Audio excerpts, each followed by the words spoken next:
नमस्कार दोस्तों, मैं हूं गीता, लेकर आई हूं अपना शो जासूस या जर्नलिस्ट। दोस्तों 23 सितंबर को ललितपुर ज़िले के मेहरौनी कस्बा अंतर्गत आने वाले एक मोहल्ले में एक कोटेदार की सूदखोरों के दबाव में आकर सुसाइड करने का मामला सामने आया।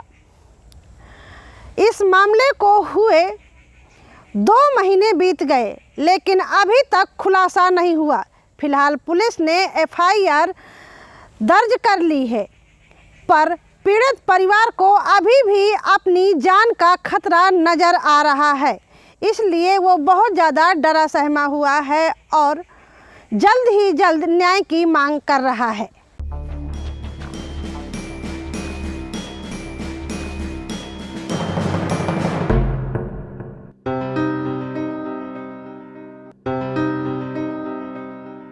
जासूसी में निकल कर आया कि मृतक एक संपन्न परिवार से था, लेकिन उसे जुए की बहुत लत थी।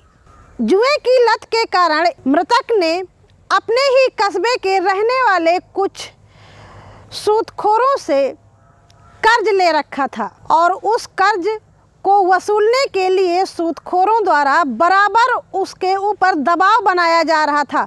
उसे मेंटली और फिजिकली परेशान किया जा रहा था।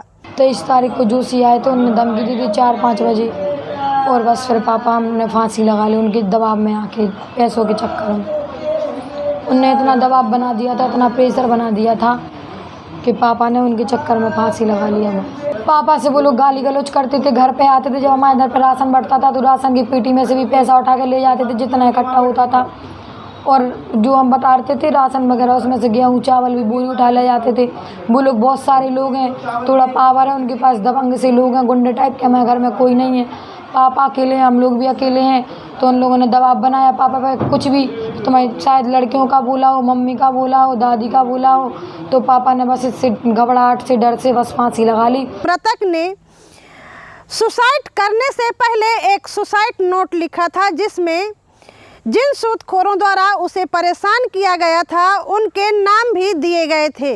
इस मामले को लेकर पुलिस ने जांच की थी और जिस तरह से सुसाइड नोट में लिखा था उस आधार से पुलिस ने FIR भी दर्ज की है। 5 जनन के नाम लिखे थे, राजन जोशी, जीतू जोशी, इन सभी के नाम लिखे थे उसमें।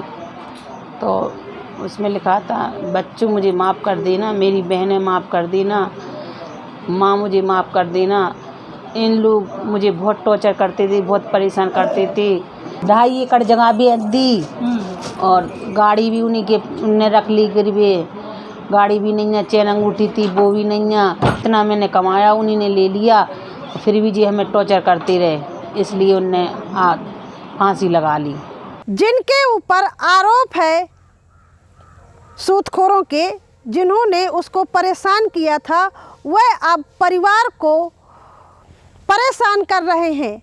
उनके ऊपर राजीनामे का दबाव बना रहे हैं। राजीनामा ना करने पर जान से मारने की धमकियां दे रहे हैं, इसलिए परिवार बहुत ज़्यादा डरा सहमा हुआ है। हमें ये लग रहा है कि उन्हें अभी तक तो कुछ किया नहीं, फिर 15 दिन बाद वो क्या करेंगे। हमें तो इसलिए बहुत डर लग रहा है, उन लोगों से भी बहुत डर लग रहा है, जान मान की भी बहुत ज़्यादा हानि हो रही है कि वो कुछ भी कर सकते हैं। हम लोग अकेले हैं क्योंकि कोई नहीं है हम लोग। अब वो लोग बोल रहे हैं कि तुम लोग ये केस वापस लो, नहीं तो हम तुम मम्मी से बोल के गए इससे भी बड़ा नुकसान कर देंगे। तुम्हारी 3 जवान बेटियाँ हैं, तुम्हारे छोटे बच्चे हैं, कोई कुछ नहीं कर पाएगा, तुम लोग लेडीज़ बची हो, अब इससे भी बड़ा कुछ कर सकते हैं हम, तुम अपना केस वापस लो। अब बस हम लोग यही सोच रहे हैं कि अब हमारे पापा मर गए तो हम लोग भी सामूहिक आत्मदाह करें।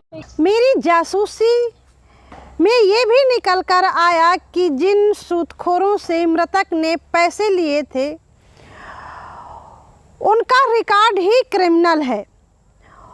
वो पहले भी छेड़खानी जैसे कई तरह के मामलों में जेल जा चुके हैं, और इतना ही नहीं, पहले भी कई लोगों को पैसा दे चुके हैं।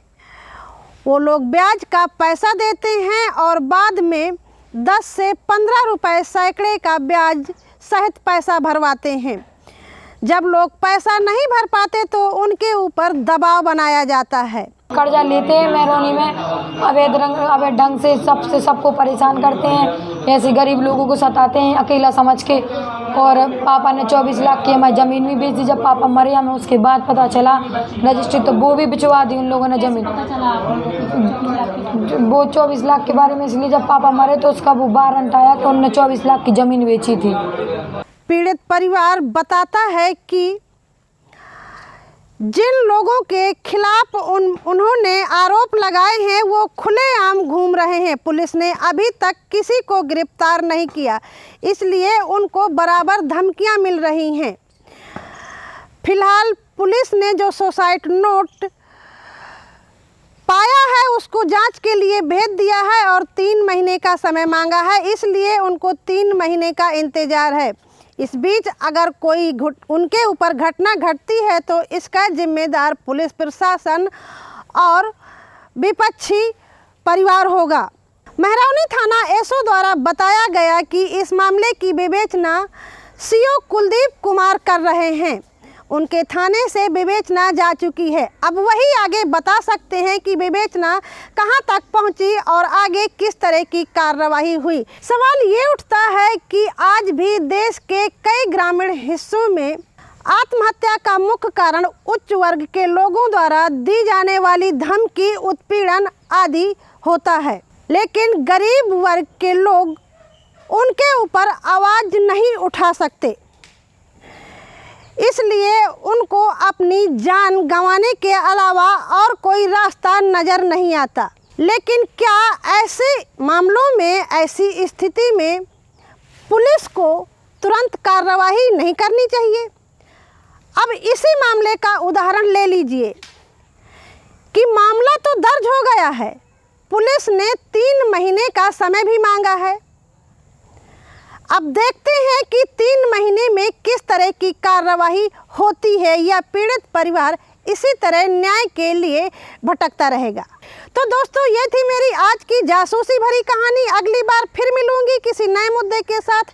तब तक के लिए दीजिए इजाज़त। नमस्कार। खबर लहरिया, आपकी खबर आपकी भाषा।